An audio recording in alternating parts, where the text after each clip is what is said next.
नमस्कार, जी न्यूज देख रहे हैं आप। मैं हूं अदिति अवस्थी। देश के अलग अलग हिस्सों से कोरोना की दूसरी लहर की तरह तरह की तस्वीरें आ रही हैं, जिनमें कुछ डराने वाली है तो कुछ शर्मिंदा करने वाली हैं। आज हम यही तस्वीरें आपको दिखाने वाले हैं। इसके साथ ही हम दिल्ली में आईसीयू बेड्स का रियलिटी चेक भी करेंगे और देश की कोरोना रियलिटी रिपोर्ट भी आपको दिखाएंगे। लेकिन शुरुआत करते हैं मध्य प्रदेश से, जहां उन कोरोना वॉरियर्स के साथ दुर्व्यवहार किया गया जो कोरोना के खिलाफ इस लड़ाई में सबसे आगे खड़े हैं, जो अपने परिवारों को छोड़कर आपके परिवार के लिए दिन रात मेहनत कर रहे हैं ताकि कोरोना को हराया जा सके। मैं इतना मानसिक रूप से व्यथित हूं, मैं रो रहा हूं, मुझे नौकरी नहीं करना। इन आंसुओं को देखिए, इन आंसुओं में दर्द है बदसलूकी का, इनमें दर्द है आत्मसम्मान की लड़ाई का। मैं नहीं करना, इतनी गाली खाने के लिए मैं पैदा दे दिया, मैंने इस्तीफा दे दिया, मुझे नौकरी नहीं करना। आज तक मुझ पे कोई उंगली नहीं उठा सकता। मेरा उदाहरण दिया जाता है इस अस्पताल में कोई अगर डॉक्टर हो तो योगेश श्रीवास्तव जैसा हो। ये आंसू हैं एक कोरोना वॉरियर के, जिसने इस कोरोना महामारी में बिना डरे बिना रुके अपनी ड्यूटी की। 1 साल से कोरोना काम कर रहा हूँ, मजा लेगा।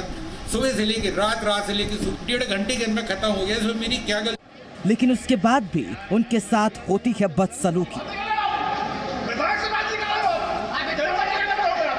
ये तस्वीरें हैं जेपी अस्पताल भोपाल की, जहां कांग्रेस के स्थानीय विधायक पीसी ने अपने इलाके में रसूख दिखाने के लिए डॉक्टर के साथ बदसलूकी की।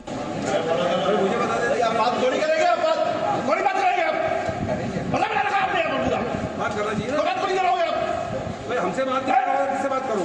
मजाक बात किया आप लोगों ने। मैंने उसके बाद भी आप आपके पैसे भी दे रही हैं, नर्स के हॉस्पिटल ले जाती हैं। मजाक बड़ा हुआ है बात का। डेथ हो गई तो मेरे को ले जाओ, हम ही दे देंगे। क्या हुई है बात की? विधायक से बात नहीं कर रहे हो आप? जिसके बाद बदसलूकी से आहत होकर डॉक्टर ने अपना इस्तीफा दे दिया था। जितनी मेहनत कर सकते इमरजेंसी में मेहनत करिए। और 2-3 बार मैंने पेशेंट के साथ वालों बता दिया दादा कि इसको बाहर भी नहीं भेज सकते, इसीलिए कि हालत बहुत खराब। 2 घंटे बाद पेशेंट की डेथ हो गई, जो कि 30% में मैं आपको बोल चुका हूँ। ऊपर वाला आ जाए तो नहीं बचा सकता, हम तो इंसान है, डॉक्टर है। दरअसल शनिवार रात जेपी अस्पताल में एक युवक को इलाज के लिए अस्पताल में भर्ती कराया गया, जिसकी हालात बेहद नाजुक थी और इलाज के दौरान उसकी मौत भी हो गई थी। इसके बाद अपनी राजनीति चमकाने के लिए कांग्रेस के नेताओं ने अपने अस्पताल के डॉक्टर के साथ बुरा बर्ताव किया।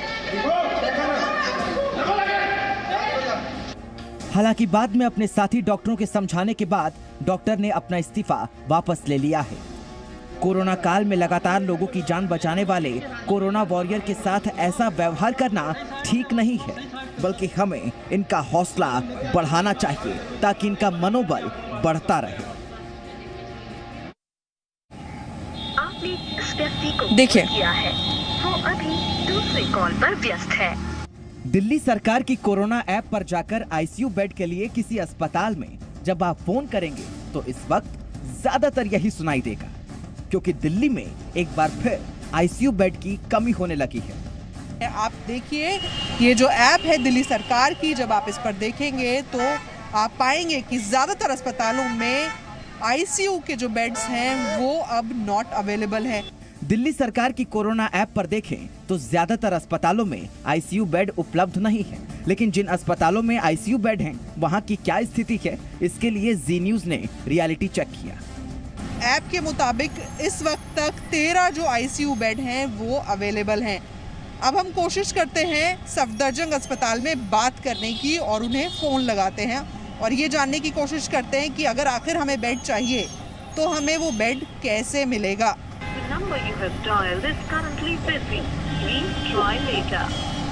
अभी जब हम इस नंबर पर फोन कर रहे हैं तो ये नंबर फिलहाल व्यस्त बता रहा है।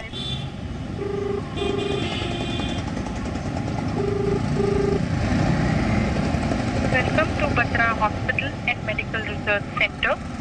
Please dial the desired extension number. Dial 1 for information. Hello, inquiry. मुझे ये पता करना था सर कि अभी कोविड के बेड्स अवेलेबल हैं क्या हॉस्पिटल में? हाँ जी, कौन करो? Thanks for your call. Please stay on the line. Hello. Hello. हाँ जी मैम।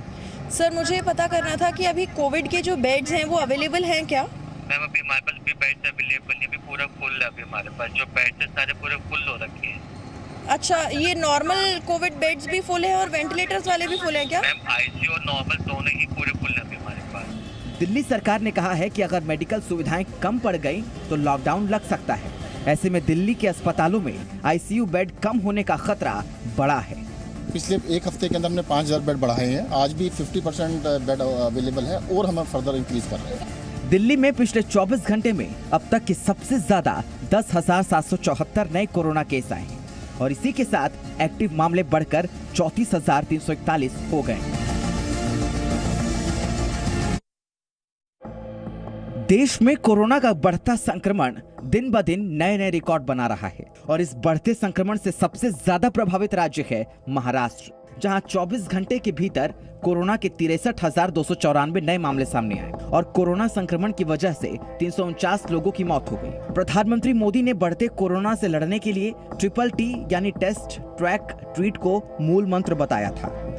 इस पीक को बहुत तेजी से नीचे ला सकते हैं, पीक को ऊपर जाते रोक भी सकते हैं और अनुभव कहता है कि टेस्ट, ट्रैक, ट्रीट,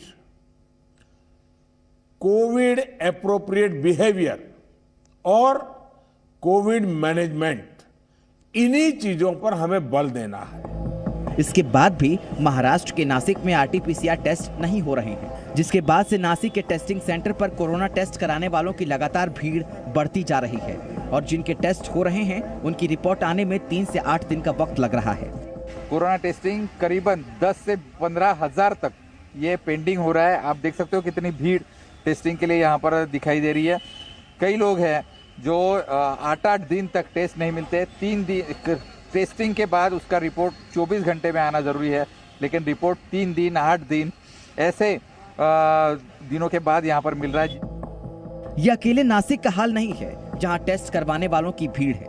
ऐसा ही हाल देश के कई अन्य राज्यों में है जहाँ प्राइवेट अस्पतालों में टेस्टिंग पर रोक लगा दी गई, जिसके बाद सरकारी अस्पतालों में हो रही टेस्टिंग की रिपोर्ट आने में काफी वक्त लग रहा है। प्रधानमंत्री नरेंद्र मोदी ने 8 अप्रैल को राज्यों के मुख्यमंत्रियों से कोरोना पर जानकारी ली। इस दौरान पीएम मोदी ने कोरोना RT-PCR टेस्ट के बारे में एक जरूरी बात कही, जिसका आपको कोरोना टेस्ट करवाते वक्त और टेस्ट करने वालों को भी विशेष ध्यान रखना चाहिए। देखिए, कुछ लोग जो RT-PCR टेस्ट कर रहे हैं उसमें जो सैंपल लेते हैं उसमें बहुत लेथार्जिक है, ऐसे ही मुंह के आगे ही से सैंपल ले लेते हैं। ऐसा है, बहुत गहरे जाकर के सैंपल लिए बिना रियल रिजल्ट मिलता ही नहीं है। अगर आपने ऊपर ऊपर से ले लिया मुंह में थोड़ा सा डाल करके, तो जो रिजल्ट आएगा वो तो नेगेटिव ही आने वाला है। और इसलिए जब तक सुई को अंदर डाल करके सैंपल नहीं लेते हैं, जिन राज्यों में ये हो रहा है इसको रोकने के लिए कोशिश कीजिए। भले पॉजिटिव केस बढ़े, चिंता मत कीजिए, लेकिन पॉजिटिव केस होगा तो ट्रीटमेंट होगा, लेकिन वो नहीं होगा तो घर में फैलाता रहेगा, पूरे परिवार को, पूरे मोहल्ले को, पूरे टेनामेंट को, सबको लपेट लेगा। अब आपको देश के उन 4 राज्यों की रिपोर्ट दिखाते हैं जहां कोरोना के नए मामले रिकॉर्ड स्तर पर बढ़ रहे हैं। देखिए कैसे पिछले 3 महीनों में इन राज्यों में कोरोना विस्फोट हुआ है। देश के 83% मामले सिर्फ 10 राज्यों में हैं, लेकिन ये बाकी राज्यों के लिए खतरा बने हुए हैं और इनमें सबसे ज्यादा मामले इन 4 राज्यों में हैं।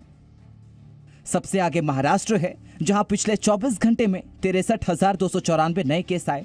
इसके बाद उत्तर प्रदेश, जहां 15,276 नए मामले सामने आए। दिल्ली में अब तक के सबसे ज्यादा 10,774 रिकॉर्ड केस आए और वहीं छत्तीसगढ़ में 10,521 नए केस सामने आए। इन सभी राज्यों में पिछले करीब 100 दिनों में कोरोना विस्फोट हुआ है। सबसे पहले महाराष्ट्र के आंकड़े से ही समझ लीजिए। 24 घंटे में आने वाले आंकड़ों की बात करें तो 11 जनवरी को महाराष्ट्र में 3,558 नए केस आए। एक महीने बाद 11 फरवरी को 3,451 केस आए, जिसके बाद मार्च में ये मामले बढ़कर 13,659 पहुंच गए और फिर 11 अप्रैल को 55,411 मामले हो गए। 3 महीने में 3,500 से 55,000। इसी तरह उत्तर प्रदेश का हाल है, जहां पिछले कई दिनों से लगातार कोरोना संक्रमण के मामले तेजी से बढ़ रहे हैं। उत्तर प्रदेश में पिछले 3 महीनों में कोरोना के नए मामलों में इतना अंतर आया कि 11 जनवरी को जो आंकड़ा 696 था वो 11 फरवरी को 161 तक पहुंच गया था, यानी आज के मुकाबले न के बराबर। 11 मार्च को ये केस सिर्फ 121 रह गए और उसके 1 महीने बाद यानी ये आंकड़ा हजारों में पहुंच गया। 11 अप्रैल को 12,748 नए केस सामने आए। राजधानी दिल्ली, जहां का पॉजिटिविटी रेट 9.4% पहुंच गया है, वहां भी पिछले 90 दिन के आंकड़े देखे जाएं तो हालात ठीक नहीं है। 24 घंटे में आने वाले आंकड़े देखें तो 11 जनवरी को दिल्ली में 306 मामले आए, 11 फरवरी को ये कम होकर 124 रह गए। इसके बाद 11 मार्च को कोरोना के 409 केस आए और 11 अप्रैल ये आंकड़ा पिछले सारे रिकॉर्ड तोड़कर 10,774 पहुंच गया। ये देश के उन 3 राज्यों की रिपोर्ट आपने देखी जहां बीते 24 घंटे में संक्रमण के सबसे ज्यादा मामले सामने आ रहे हैं। ऐसे में जी न्यूज की अपील है कि लापरवाही न बरतें और अपनी बारी आने पर वैक्सीन जरूर लगवाएं। देश में पिछले 24 घंटे में कोरोना के मामले 1,68,000 के पार पहुंच गए हैं और इसी के साथ एक्टिव केस बढ़कर 12 लाख से ज्यादा हो गए। मामले बढ़ रहे हैं क्योंकि कई जगह अब भी लापरवाही बरकरार है। ये तस्वीर है पुणे की और आपको बता दें कि महाराष्ट्र में 5.5 लाख से ज्यादा एक्टिव केस हैं। बावजूद इसके ये लोग कोई सावधानी नहीं बरत रहे हैं। 2 दिन के वीकेंड लॉकडाउन के दरमियान हमने देखा कि पुणे शहर शांत था। जब हफ्ते का पहला दिन है और पुणे के मार्केट यार्ड का यह दृश्य हम देख रहे हैं। यहाँ पर सब्जी बाजार है, खुर्दा खरीदारी के लिए लोग भी यहाँ पे आते हैं और यहाँ पर इस तरह की भीड़ करते हैं। हमने देखा कि भीड़ तो होती है, साथ में कई सारे लोग अपने चेहरे पर, अपने मुंह पर मास्क भी नहीं लगाते। राजधानी दिल्ली की तस्वीर भी कुछ अलग नहीं है। बाजार खुले हैं, इसका मतलब ये नहीं कि लापरवाही की सारी हदें पार कर दी जाएं। लेकिन सरोजनी नगर मार्केट की ये भीड़ देखकर तो कुछ ऐसा ही लगता है। यहाँ सोशल डिस्टेंसिंग की कोई गुंजाइश ही नहीं दिखाई दे रही है। शॉपिंग भी चल रही है, खाना पीना भी हो रहा है। इस तस्वीर को देखकर लग रहा है जैसे दिल्ली में कोरोना कभी था ही नहीं। एक छोटा सा ब्रेक यहाँ लेते हैं, फौरन लौटेंगे, बने रहिए हमारे साथ। Presenting B News app available on Google Play and App Store. Download it now.